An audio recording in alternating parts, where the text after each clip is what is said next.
Hello students, welcome to our place Pragya smart classes, जहां आपको मिलेंगी कक्षा 9 से 12वीं तक की सारी ऑनलाइन रिकॉर्डेड लेक्चर सीरीज। मैं शिवांशु कमल नामदेव और हम आज बात कर रहे हैं कक्षा 10 के विज्ञान के बारे में। जैसा कि आप सभी जानते हैं कि जो आपका आसपास का वातावरण है, आप कई तरह की चीजें देखते हैं, लेकिन उनमें से कुछ खास चीजों की बात हम करें, जैसे कि आप देखते हैं कि आपके जो घर का दरवाजा है या जो घर का मेन गेट है वो लोहे का बना हुआ है। आप देखते हैं कि आपकी माँ के पास सोने या चांदी के कई सारे गहने होते हैं। आप देखते हैं कि जो आपके घर में बर्तन होते हैं वो तांबे या पीतल के होते हैं। कई तरह की ऐसी चीजें हैं जो आप अपने आसपास देखते हैं और उन्हें आप धातु कहते हैं। तो ये धातुएं होती क्या हैं, कितने तरह की धातुएं होती हैं, ये किस तरह से कार्य करती हैं, इनकी क्या विशेषताएं होती हैं, इन सभी के बारे में हम बात करेंगे अपने आने वाले चैप्टर में, जिसे हम कहते हैं धातु और अधातु। कोई भी जो पदार्थ है वो धातु क्यों है और कोई भी जो पदार्थ है वो अधातु क्यों है, ये दोनों एक दूसरे से किस तरह से भिन्न हैं, किस तरह से इनकी क्रियाएं होती हैं या किस तरह से इनके लक्षण हैं, इन सभी के बारे में बात करेंगे हम अपने इस अध्याय में। सबसे पहले अगर हम बात करें धातुओं के बारे में या मेटल के बारे में, तो धातुओं के बारे में आप सभी जानते हैं, आपने देखा हुआ है, उनके लिए कई सारे उदाहरण आपने देखे हुए हैं। जैसे कि हमने बात की सोना, चांदी, लोहा, तांबा, जिंक, एल्यूमिनियम, इन सभी के बारे में आपने सुना हुआ है। लेकिन अगर हम इनको परिभाषित करना चाहें, अगर हम बताना चाहें कि इनके पास कौन कौन से लक्षण होते हैं, कौन कौन से इनके पास गुण और विशेषताएं होती हैं, तब हम इनके बारे में क्या कह सकते हैं। तो सबसे पहले हम इनके बारे में कह सकते हैं कि ये चमकीले होते हैं। हम देखते हैं कि हर एक मेटल या जो भी धातु है उसके पास एक विशिष्ट प्रकार की चमक होती है, ठीक है। वह चमक अलग अलग रंगों में आप देख सकते हैं, अलग अलग रंगों के रूप में वो आपको दिखाई दे सकती है। लेकिन मेन जो खासियत है वो ये कि इनके पास एक विशिष्ट प्रकार की चमक होती है। जैसे आप सोने को देखें तो पीले रंग का आपको दिखाई देगा, लेकिन उसकी ब्राइटनेस अच्छी होती है, बहुत होती है, अगर वो एक न्यू मेटल है तो। और अगर चांदी की बात करें तो उसमें भी एक अलग कलर होता है, वो व्हाइट कलर होता है उसका, ठीक है। इसी तरह से अगर आप तांबे को देखें तो वो लाल कलर का होता है, आयरन को देखें तो इन सभी के पास अपने एक अलग अलग तरह की कैरेक्टरिस्टिक कलर होते हैं, लाक्षणिक रंग होता है इनके पास, और ये चमक प्रदर्शित करते हैं। फिर इसके बाद ये प्रत्यास्थ होते हैं। प्रत्यास्थ का मतलब क्या होता है, इलास्टिसिटी, मतलब जिस चीज को खींचा जा सकता है, बाह्य बल के प्रयोग द्वारा जिसको खींचा जा सकता है। ऐसा नहीं कि अगर इनके ऊपर बाह्य बल हमने आरोपित किया तो ये टूट जाएंगे। अगर ये टूट जाए तो अगर इनकी प्रकृति क्या कहलाएगी, भंगुर कहलाएगी। ये मतलब जो ब्रेक हो जाए, ब्रिटल है, जो किसी भी चीज पर हमने फोर्स लगाया और वो टूट गया तो वो भंगुर है। लेकिन अगर हम धातुओं की बात करें तो ये प्रत्यास्थ होती हैं। अगर इन पर बाह्य बल लगाया गया तो ये ऐसे टूटती नहीं है बल्कि फैल जाती हैं। फिर इसके बाद आघात वर्धनीय होती हैं। ये आघात वर्धनीय का मतलब कि ऐसे पदार्थ जो बाह्य बल को सह सकते हैं, ठीक है। वही सेम चीज है, उसी को थोड़े मॉडिफाइड शब्दों में हमने क्या कहा है, आघात वर्धनीय कहा है। तो किसी भी धातु को हम बाह्य गुणों के आधार पर, मतलब अभी हम रासायनिक गुणों की बात नहीं कर रहे हैं, हम सारी चीजें देख रहे हैं कि बाहर से देखने पर हमें क्या क्या दिखाई देता है।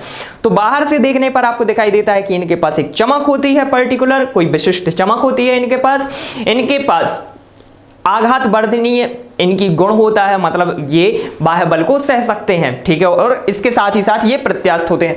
फिर एक और चीज जो है इन्हें खास बनाती है वो है ऊष्मा और विद्युत की चालकता।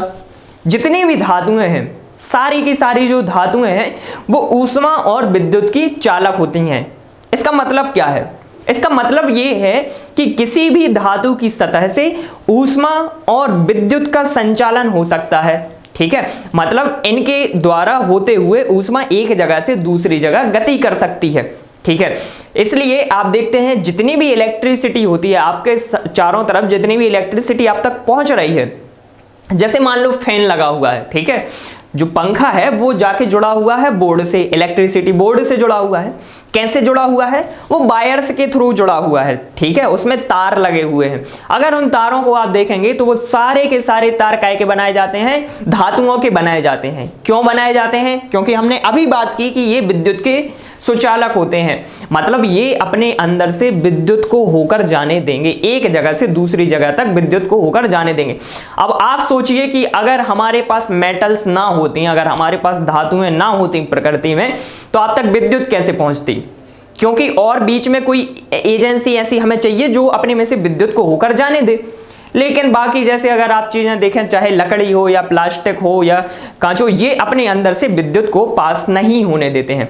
तो जितनी भी धातुएं आपके आसपास हैं वो बहुत ज़्यादा हेल्पफुल हैं, बहुत ज़्यादा सहायक हैं कि आप इन सारी चीज़ों का फायदा उठा पा रहे हैं। जैसे कि ऊष्मा के बारे में हम बात करें, ये अपने अंदर से ऊष्मा को भी जाने देते, इसलिए हम देखते हैं कि जितने भी हमारे घर में बर्तन होते हैं, खाना बनाने के लिए जो बर्तन यूज किए जाते हैं वो धातुओं के होते हैं, धातुओं के होंगे या मिक्स्ड मेटल के होंगे, जिसे हम कहते हैं मिश्र धातु। ठीक है, तो हमेशा वहां पर धातु एक महत्वपूर्ण तत्व के रूप में उपस्थित होता है। क्यों होता है? क्योंकि ये अपने अंदर से ऊष्मा को जाने देता है, बहुत इजीली अपने अंदर से ऊष्मा को पास होने देता है। तभी जैसे अगर आप किसी चीज को रख दें, हीट पर कोई बर्तन रख दें आप, ठीक है, और अगर आपको कभी ध्यान ना रहे, आप उसका दूसरा छोर पकड़ लेते हैं तो वो एकदम से आपको गर्म लगता है। क्यों लगता है? क्योंकि आपने वो एक पार्ट रखा हुआ है कहां पर? हीट पर, और वहां से ऊष्मा चलती चलती उसके दूरस्थ भाग तक आप पहुंची है। ठीक है, जितने भी आप बर्तन इसलिए देखते हैं उन सभी के ऊपर क्या होता है? एक हैंडल होता है पकड़ने के लिए, क्योंकि ये सारे के सारे ऊष्मा के चालक होते हैं और अगर वो चीज वहां पर नहीं हुई तो ऊष्मा आप तक भी पहुंच सकती है। ठीक है, तो इन सभी चीजों के कारण हम अपने आसपास देखते हैं कि धातुओं का बहुत ज्यादा उपयोग होता है। जितनी भी आप चीजें देखते हैं उनमें से मोस्टली वहां पर मेटल्स किसी ना किसी फॉर्म में प्रेजेंट होती हैं। क्यों प्रेजेंट होती हैं? क्योंकि इनके पास इस तरह की क्वालिटीज होती हैं। सबसे महत्वपूर्ण क्वालिटी के बारे में अगर हम बात करें तो ये ऊष्मा और विद्युत के सुचालक होते हैं। ठीक है, और इसके बाद ये इनकी बाह्य विशेषताएं हैं। तो इतनी चीजें हमने समझी कि अगर हम किसी धातु को बाहर से देखें या अगर हमने उसका थोड़ा बहुत उपयोग किया हो तो हमें समझ में आता है कि यार ये तो सबसे पहले इसके पास खुद की चमक है, ये प्रत्यास्थ भी है, ये आघात वर्धनीय भी है, इसलिए इनसे हम नई नई चीजें बना पाते हैं। अगर ये सह ना पाते, बाहरी जो इनके ऊपर बल आरोपित किया जा रहा है, अगर इससे ये ना सह पाते तो हम इनसे मॉडिफाई करके या इनको रूपांतरित करके नई नई चीजें ना बना पाते, वो तो टूट जाते वहीं पर।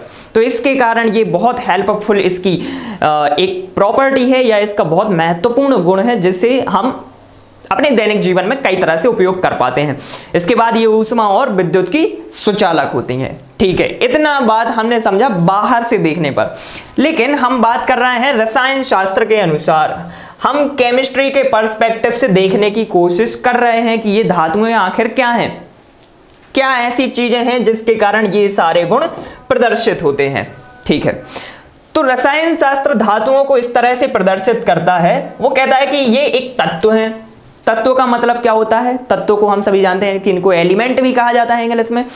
तो तत्व को मतलब ऐसे रासायनिक पदार्थों के रूप में आप परिभाषित कर सकते हैं कि जिनकी पूरी स्ट्रक्चर में एक ही इकाई है जो अपने आप को बार बार रिपीट कर रही है। ठीक है, इसमें कोई दूसरी चीज मिक्स नहीं है।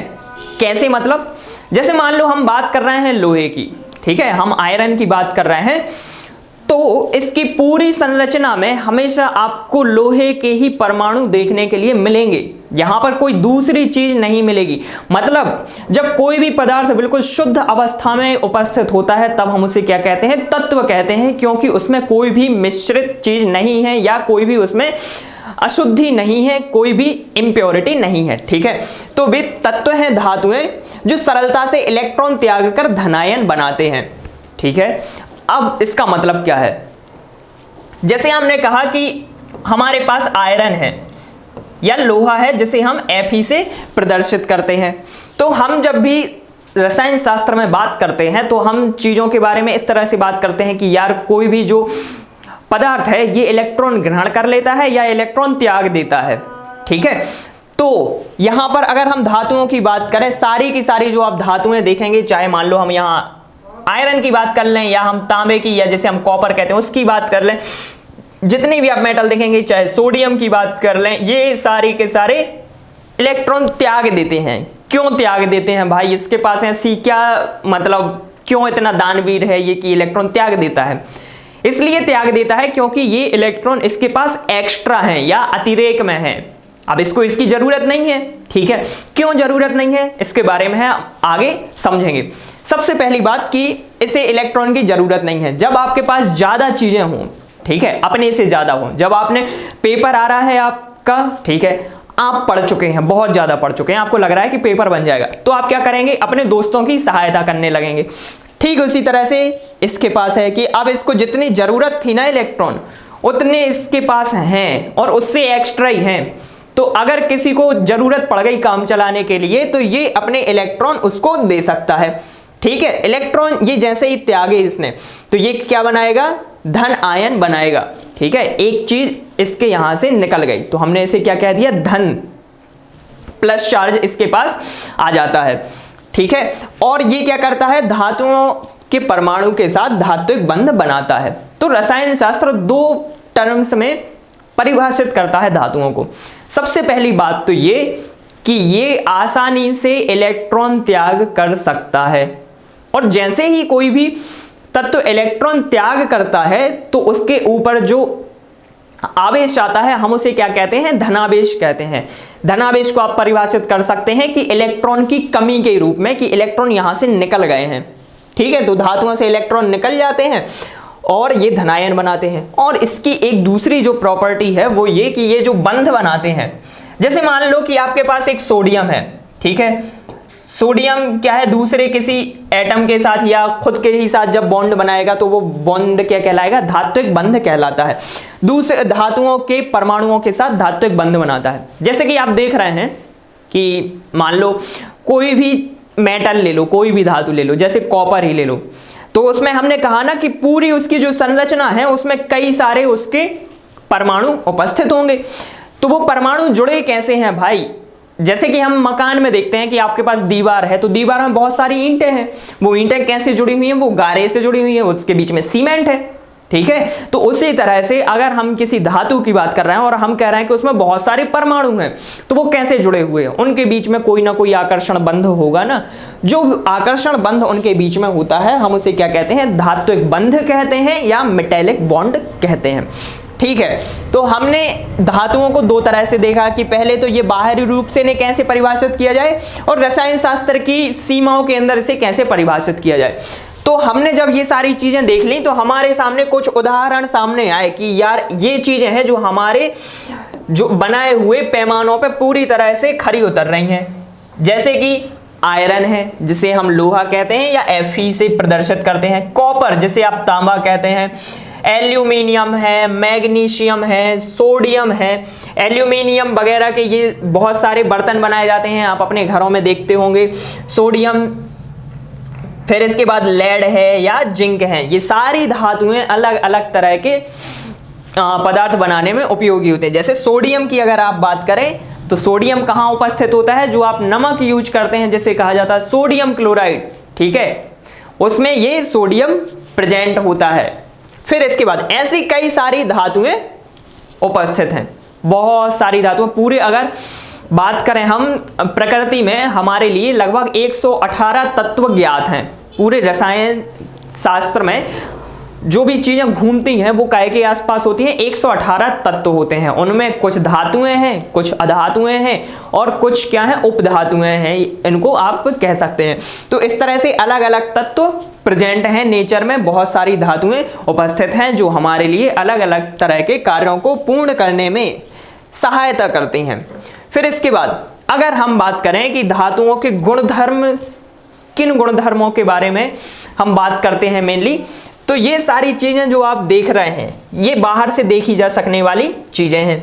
धातुओं के बाह्य गुणधर्म भी हम इनको कह सकते हैं। तो सबसे पहली चीज जो आती है वो है धात्विक चमक। धात्विक चमक इसे कहा जाता है लस्ट्रस नेचर, इंग्लिश में से क्या कहा जाता है, लस्ट्रस नेचर ऑफ मेटल। हर एक धातु के पास आप देखेंगे तो एक पर्टिकुलर चमक होती है या उसका अपना एक रंग होता है। ठीक है, जैसे कि हम बात कर ही चुके हैं, आप भी कई सारी मेटल्स देखते होंगे। जब नई चीज कोई मेटल की घर में आती होगी, धातु से बनी कोई भी नई चीज आपके घर में आती होगी, तो आप उसकी चमक देखते होंगे कि कितना ज्यादा उसमें ब्राइटनेस होती है या कितनी उसकी चमक होती है। जैसे यहाँ पर आप एक इमेज देख रहे हैं गोल्ड, सोना, जिसे देख के सबकी आंखों में चमक आ जाती है। ठीक है, इसकी चमक को देख के हमारी आंखों में चमक आती है। तो देख रहे हैं आप, इसका येलो कलर होता है। उसी तरह से अगर आप देखें कि जो चांदी है, चांदी व्हाइट कलर शो करती है स्टार्टिंग में, ठीक है, बहुत ज़्यादा ब्राइटनेस होती है उसकी। इसी तरह से तांबे को देखेंगे तो लाल रंग होता है उसका। अगर आप मैग्नीशियम को देखेंगे तो ये भी ब्राइट कलर होता है। एल्यूमिनियम को देखेंगे ये भी सफ़ेद जैसा बिल्कुल बहुत दूधिया सा रंग होता है उसका। कैल्शियम है, सारी की सारी जो धातुएं हैं इन सभी के पास अपनी चमक होती है, ठीक है। एक बात लेकिन अलग है, आप सभी के मन में वो ख्याल आ सकता है, आप कहेंगे कि सर लोहे में जंग लग जाता है, जो चांदी है वो काली पड़ जाती है, जो तांबा है वो हरा पड़ जाता है, और जो सोना है वो पीले से हल्का सा वो मटमैला हो जाता है। क्या कारण है इसके पीछे? इसके पीछे कारण ये है कि ये धातुएं जो हैं ये अभिक्रिया करती हैं, अपने आसपास का जो भी इनका वातावरण होगा उससे ये क्रिया कर लेते हैं, क्योंकि धातुएं हैं इनकी अभिक्रियाशीलता ज़्यादा होती है, तो ये अपने वातावरण के साथ क्रिया कर लेती हैं और अपने ऊपर एक परत बना लेती हैं। जैसे ही इनको खुला छोड़ा जाता है, कैसे खुला छोड़ा जाता है, आपने इसको जैसे लोहे का कोई साइकिल आपकी है, आपने उसे छत पे रख दिया है, ठीक है, और अब पानी गिरेगा वहां पर, या बारिश का मौसम है, नमी वगैरह बहुत ज़्यादा है, तो वो क्या करेगा, वातावरण की ऑक्सीजन के साथ, वातावरण की नमी के साथ या पानी के साथ मिलके क्रिया करेगा और अपने ऊपर एक परत बना लेगा, जिसके कारण उसका क्षरण होने लगता है। तो अगर हम देखें कि जो सारी धातुएं हैं प्राकृतिक रूप से तो इनके पास बहुत चमक होती है, लेकिन जब ये वातावरण के साथ रिएक्शन करने लगती हैं या अभिक्रिया करने लगती हैं तो ये कभी कभी मलिन भी पड़ सकती हैं, ठीक है। हर तरह की धातु के संदर्भ में आप ये चीज देख सकते हैं, लेकिन इनको जब फिर से वैसे ही क्लीन किया जाता है या फिर से वही प्रोसेस की जाती है तो ये फिर अपनी प्राकृतिक चमक में आ जाती हैं, ठीक है। धातु को पहचानने की सबसे बड़ी बात जो हम कह सकते हैं कि कैसे पहचाना जाए, वो ये एक नेचर हो सकता है कि धात्विक चमक ये अपनी कभी भी प्राकृतिक चमक नहीं खोते हैं, वातावरण के कारण इनमें थोड़ा सा परिवर्तन आ सकता है, लेकिन उसे फिर से वापस वैसे ही स्वरूप में लाया जा सकता है, ठीक है। अगर सोना थोड़ा सा हल्का सा पीला पड़ गया तो उसकी अगर क्लीनिंग की जाए, उसे फिर से साफ किया जाए तो वो अपने वास्तविक स्वरूप में फिर से वापस आ जाता है, ठीक है। तो ये सारे एग्जाम्पल हैं जो आप अपने आसपास देखते रहते हैं। फिर अगर हम बात करें आघात वर्धनीयता, या जिसे हम कहते हैं इंग्लिश में मैलिएबिलिटी, क्या मतलब होता है आघात वर्धनीयता का? हमने कहा कि जो कोई भी धातु है वो बाह्य बल को सह सकती है और उसी के कारण ये अपने स्वरूप में परिवर्तन कर सकती है। स्वरूप में परिवर्तन मतलब कैसा? ये बाह्य आकारिकी में परिवर्तन कर सकती है। जैसे आप यहाँ पे देख रहे हैं कि आपके पास गोल्ड है, सोना है आपके पास, आपने उस पर हथौड़े से प्रहार किया है और आपने उसे सिक्के के रूप में कन्वर्ट कर दिया है। अगर ये आघात वर्धन ना होती तो आप इसको अलग अलग तरह के फॉर्म्स में ना देख पाते, अलग अलग तरह के रूप आपको ना दिखते, क्योंकि अगर ये आघात वर्धनीय नहीं होती तो इसके ऊपर जब भी प्रहार किया जाता ये टूट जाती और आप इसको अलग अलग रूपों में परिवर्तित नहीं कर पाते। जैसे कि आप देखते हैं कि आपके पास कोई वेल्डिंग की दुकान अगर आपने देखी होगी तो वहां पे लोहे का बहुत सारा सामान पड़ा होता है। वो वहां पे क्या करते हैं, जैसे लोहे की कोई रॉड है वो उसको बहुत ज्यादा पीट पीट के उस पर बहुत ज्यादा हथौड़े से प्रहार कर करके उसे एक नए रूप में परिवर्तित कर देते हैं, ठीक है। तो इसी तरह की जो विशेषता है वो हर तरह की धातु में पाई जाती है, जिसके कारण आप देखते हैं कि नए नए चीजें फॉर्म होती हैं। आप जैसे बर्तनों में देखें तो कई तरह के बर्तन बनाए जा सकते हैं, आभूषणों में देखें तो अलग अलग तरह के आभूषण बनाए जा सकते हैं, और अगर दूसरी और भी चीज़ों के बारे में देखें जैसे कि आप देखते हैं कि ये जो विमान वगैरह हैं या बड़ी बड़ी जो चीज़ें हैं, ट्रक बनाए जा रहे हैं, बसें बनाई जा रही हैं, कैसे बनाई जा रही हैं, सारी धातुओं से बनाई जा रही हैं और इनके रूप परिवर्तन आसानी से किए जा सकते हैं। किस कारण? इनकी आघात वर्धनीय प्रकृति के कारण। फिर इसके बाद अगर हम बात करें तीसरी इसकी बाह्य गुणधर्म की तो हम इसे कहते हैं तन्यता। तन्यता मतलब इसे इंग्लिश में कहा जाता है ductility, ductile nature of metals, ठीक है। धातुओं की तन्य प्रकृति। क्या मतलब होता है तन्यता? जैसे आप कहते हैं ना तानना, किसी भी चीज को खींचना, वहीं से ये चीज ली गई है। इसका मतलब क्या है कि धातुओं को खींचा जा सकता है, आपकी जितनी जरूरत है ना उसके हिसाब से इसको खींचा जा सकता है और मॉडिफाई किया जा सकता है। इसका काम क्या है कि आप धातुओं को खींचकर पतले तारों के रूप में परिवर्तित कर सकते हैं, जैसा कि आप देखते भी होंगे। जैसे मेनली ज्वेलरी में हम देखें, सोने और चांदी के केस में ये बहुत ज्यादा किया जाता है, बहुत फाइन वायर्स बनाए जाते हैं, ठीक है। जो आप देखते हैं मिठाइयों के ऊपर होती है, चांदी की वर्क जो होती है वो धातु को बहुत ज्यादा खींच के बनाई जाती है, बिल्कुल पतली सी परत हो जाती है वो। जो आप इलेक्ट्रिक के वायर्स देखते हैं, विद्युत तार जो आप देखते हैं, वो सारे काय के कारण होते हैं, तन्यता के गुण के कारण। अब आपको हैरानी होगी ये जानकर कि जैसे हम जो गोल्ड की बात करते हैं, सोने की बात करते हैं, इसके 1 ग्राम को हम खींचते जाएं, अगर खींचते जाएं तो हम 2 किलोमीटर लंबा वायर बना सकते हैं। तो आप समझ सकते हैं कि इसके पास तन्यता की कितनी अच्छी प्रॉपर्टी मौजूद है, कितना अच्छा गुण इसके पास पाया जाता है। तो ये जो गुण आप देख रहे हैं ये सारी मेटल्स के पास पाया जाता है। अलग अलग तरह के एक्सटेंट होते हैं। अब ऐसा नहीं कि सभी जो धातु हैं वो एक तरह की प्रकृति शो करें, किसी में ये ज्यादा होगी, किसी में ये कम होगी, लेकिन ये धातुओं में पाई जाती है। यहाँ पे आप एग्जाम्पल देख रहे हैं, सोने और चांदी की जो बैंगल्स बनी हुई हैं पतली पतली, ये इस प्रॉपर्टी का एग्जाम्पल है। ठीक है, फिर इसके बाद अगर हम बात करें अगले गुणधर्म की तो हम इसे कहते हैं ध्वनिक, या इसे इंग्लिश में कहा जाता है सोनोरस। कोई भी जो धातु होती है उसके पास अपनी एक आवाज होती है पर्टिकुलर। इसे और अच्छी तरह से परिभाषित अगर हम करें तो किसी भी धातु को जब आप बाहर सरफेस से टकराएंगे या किसी दूसरी बाहर से इसे टकराएंगे तो ये एक अलग साउंड प्रोड्यूस करता है। ठीक है, अलग तरह का साउंड प्रोड्यूस करता है। लेकिन अगर आप जैसे देखें अधातुएं हैं या प्लास्टिक हैं तो ये उस तरह का साउंड प्रोड्यूस नहीं करता है। इसका एक कैरेक्टरिस्टिक साउंड होता है। जैसे कि बहुत अच्छा एग्जांपल आपको बताते हैं, आप मंदिर में जाते होंगे, घंटा बजाते होंगे बिल्कुल पहुंचते ही साथ, ठीक है, भगवान को बताने के लिए कि हम आ गए हैं। तो जो वहां पे साउंड प्रोड्यूस हो रहा है वो पीतल के घंटे को बजाने से, वो क्या है, एक सोनोरस साउंड का एग्जाम्पल है।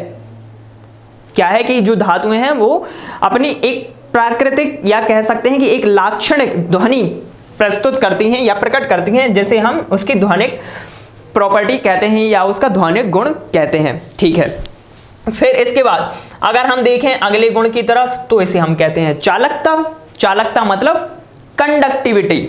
इसके अंदर से कोई भी चीज चल सकती है। हम चालकता की बात कर रहे हैं किस टर्म में, हम बात कर रहे हैं इलेक्ट्रिसिटी के टर्म में, कि ये अपने अंदर से विद्युत धारा को प्रवाहित होने देती है और विद्युत धारा प्रवाहित होती है। इसी कारण से आप जो भी इलेक्ट्रिक अप्लायंस हैं उसको यूज कर पाते हैं। ठीक है, जैसे आयरन प्रेस है, आयरन प्रेस से आप क्या करते हैं, चीजों को गर्म करते हैं। वो नीचे की जो सरफेस है वो काय की बनी होती है, वो आयरन की या जो मिक्स्ड मेटल है उसकी बनी हुई होती है, मिश्र धातु की बनी होती है। ठीक है, तो वो क्या कर रहा है, ऊष्मा का संचालन कर रहा है, और जो धातु हैं ऊष्मा के साथ साथ विद्युत का संचालन भी करती हैं।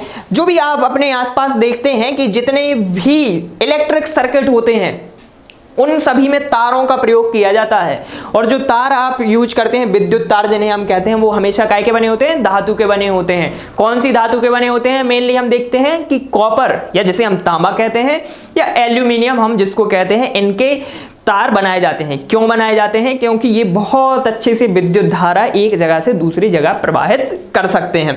ठीक है, तो ये धातुओं के गुणधर्म हैं जो कि हम देखते हैं कि अपने आसपास की धातुओं में हमें दिखाई देते हैं।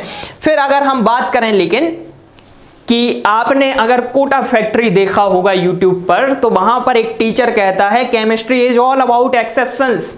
रसायन शास्त्र में हर जगह अपवाद ही अपवाद आपको मिलेंगे, तो हमें धातुओं में भी अपवाद मिलते हैं। अपवाद क्या होता है कि हम कोई भी बात कह रहे हैं और वहां से हट के हमारे लिए चीज मिल जाए। हमने जैसे कि धातुओं में बात की है कि यार जो सारी धातुएं होती हैं वो एक तो सॉलिड होती हैं या यानी कि ठोस अवस्था में पाई जाती हैं, तो वहीं से मरकरी साहब उतर के आए, जिसे हम कहते हैं पारा कहते हैं इंग्लिश में। इनने कहा कि नहीं भाई ऐसे कैसे कह सकते हो आप, हमें देख लो, हम तो लिक्विड अवस्था में पाए जाते हैं, हम द्रव अवस्था में पाए जाते हैं। तो अपवाद क्या होता है कि कोई भी हम जो चीज कह रहे हैं उससे हट के हमारे लिए एग्जाम्पल मिल रहे हैं। खैर कहने को ये धातु है, मरकरी दूसरे गुण प्रदर्शित करती है धातुओं की तरह, सारे गुण दूसरी धातुओं की तरह प्रदर्शित करती है। लेकिन यहाँ इसकी जो बाह्य अवस्था है या जो भौतिक अवस्था इसकी होती है, ये ठोस होने की जगह पे कैसी होती है, द्रव अवस्था होती है। ठीक है, बाकी सारी धातुएं अगर आप देखेंगे ये ठोस अवस्था में पाई जाती हैं। सिर्फ यही एक धातु है जिसकी अवस्था द्रव अवस्था होती है। चाहे आप सोडियम देखें, magnesium, calcium, aluminium, iron, copper, gold, silver, ये सारी धातुएं कैसी होती हैं? सॉलिड होती हैं। लेकिन जो मरकरी, जिसे हम रिप्रेजेंट करते हैं Hg से, कभी भी आपको मरकरी लिखना हो इंग्लिश में तो आप कैसे लिखेंगे? Hg, उसका सिंबल या प्रतीक होता है। तो मरकरी लिक्विड अवस्था में पाई जाती है। अब मरकरी जैसे ही हमारे सामने आता है तो हमारे सामने एक थर्मोमीटर घूमने लगता है। क्यों घूमने लगता है? क्योंकि हमें पता है कि जब भी हम डॉक्टर के पास जाते हैं वो हमारा टेम्परेचर चेक करता है एक मशीन से, जिसे हम कहते हैं थर्मोमीटर। और उस थर्मोमीटर के अंदर ये मरकरी यानी कि ये पारा भरा होता है। जैसे ही वो आपके टंग पे रखता है तो ये पारा चढ़ता हुआ पहुंच जाता है एक डिजिट पे और वो नंबर बताता है कि आपकी बॉडी का टेम्परेचर कितना है। ठीक है, तो मरकरी कहाँ यूज किया जाता है? थर्मोमीटर में यूज किया जाता है। हमने कहा ना, क्योंकि ऊष्मा का संचालक होता है ये। जैसे ही इसको ऊष्मा मिलती है तो ये एकदम से भाग पड़ता है दूसरी जगह। ठीक है, अब सॉलिड होता तो वहीं रह जाता है, इसको जैसे ही ऊष्मा मिली ये भाग पड़ा क्योंकि ये लिक्विड अवस्था में है।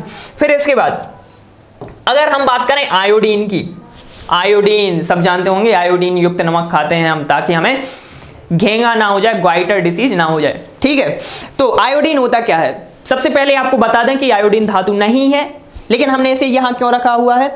हमने इसलिए रखा हुआ है, हमने कहा कि जो सिर्फ धातुएं होती हैं उन्हीं के पास एक पर्टिकुलर चमक होती है, लेकिन जो यहाँ पे आप आयोडीन देख रहे हैं उसके पास भी पर्टिकुलर अपनी चमक होती है। अधातु होते हुए भी इसके पास लस्ट्रस नेचर होता है, बहुत ज्यादा चमक मारती है ये। तो ये भी एक अपवाद हो गया। अगर हम बात करें फिर इसके बाद क्षारीय धातु की, ठीक है, तो क्षारीय धातुएं जैसे कि सोडियम है या लिथियम है, हमने कहा कि कठोर होती हैं धातुएं तो भाई, ठीक है, हमने कहा कि उनको हथौड़े से मारोगे आप वो टूटेंगी नहीं फिर भी। लेकिन यहां पे आप देख रहे हो कि जो क्षारीय धातुएं हैं ये मुलायम होती हैं। सोडियम की अगर हम जैसे कि बात करें या लिथियम की बात करें तो ये इतनी ज्यादा मुलायम होती हैं कि आप इनको चाकू से काट सकते हो। तो भाई यार ये तो हमारी बात मान ही नहीं रहा, हमने तो एक अलग पैरामीटर फिक्स करके रखा हुआ था, इसीलिए हमने इसको अपवाद की श्रेणी में रखा हुआ है कि ये बाकी सारी चीजें तो हमारी फॉलो कर रहा है, लेकिन यार इसका एक गुण ऐसा है जो हमारी बात नहीं मान रहा है। तो ठीक है, तुम धातु हो लेकिन तुम्हारा एक गुण तो अलग है, इसलिए हमने अपवाद में रख दिया। तो यहाँ के एग्जाम्पल की हमने बात की, सोडियम है या लिथियम है, इनको क्षारीय धातुएं कहते हैं। हम आगे बात करेंगे कि क्यों क्षारीय धातुएं ये कहलाती हैं। इनकी खासियत क्या है कि इनको चाकू से काटा जा सकता है, ये इतनी ज्यादा मुलायम होती हैं। फिर इसके बाद अगर हम बात करें ग्रेफाइट की, हमने कहा कि सिर्फ धातुएं विद्युत का संचालन करती हैं, विद्युत की चालक होती हैं, लेकिन तभी ग्रेफाइट आया सामने से कि हम में से भी विद्युत पास होती है, हम भी इलेक्ट्रिसिटी के अच्छे कंडक्टर हैं, विद्युत का सुचालक इसे कहा जाता है। जैसे ग्रेफाइट कहा जाता है, बहुत जगह इसे यूज किया जाता है इसकी ऊष्मा के या कह सकते हैं कि विद्युत के संचालक होने के कारण इसको कई जगह उपयोग किया जाता है। एक चीज और आपको बता दें कि जो ग्रेफाइट है ये भी अधातु है और ये कार्बन का एक रूप होती है, कार्बन जिसे हम अधातु कहते हैं। तो यहाँ पे आपने अपवाद देखे कि सबसे पहला मरकरी आया कि भाई जो आपने अवस्था कही थी ठोस अवस्था, हम इसके अपवाद हैं। आयोडीन कह रहा है कि भाई आपने कहा था कि सिर्फ धातुओं में चमक होती है, लेकिन हम में भी बहुत अच्छी चमक पाई जाती है। क्षारीय धातुओं में इनने कहा कि धातुओं को आपने कहा कि बहुत कठोर होती हैं लेकिन इसे काटा जा सकता है। और ग्रेफाइट कह रहा है कि नहीं भाई, सिर्फ धातुओं में चालकता नहीं होती विद्युत की, हम अधातु हैं लेकिन देखो हम में भी विद्युत की चालकता है। तो ये सारी चीजें आपने अभी तक देखी कि हमने धातुओं को देखा किस रूप में, धातुओं के बाह्य गुणधर्म के रूप में। हम धातुओं को कैसे परिभाषित कर सकते हैं, कैसे पहचान सकते हैं, हम अपनी अगली कक्षा में बात करेंगे कि धातुओं के रासायनिक गुणधर्म क्या होते हैं। तब तक के लिए हमारे चैनल से जुड़े रहिए। आपने अभी तक अगर हमारा चैनल सब्सक्राइब नहीं किया है तो चैनल को सब्सक्राइब करें, बेल आइकन दबाएं। आपका जो भी प्रश्न है कमेंट सेक्शन में छोड़ कर जाएं और हमें ये बताएं कि आपको हमारा ये वीडियो लेक्चर कैसा लगा। तब तक के लिए शुक्रिया, बाय बाय, धन्यवाद।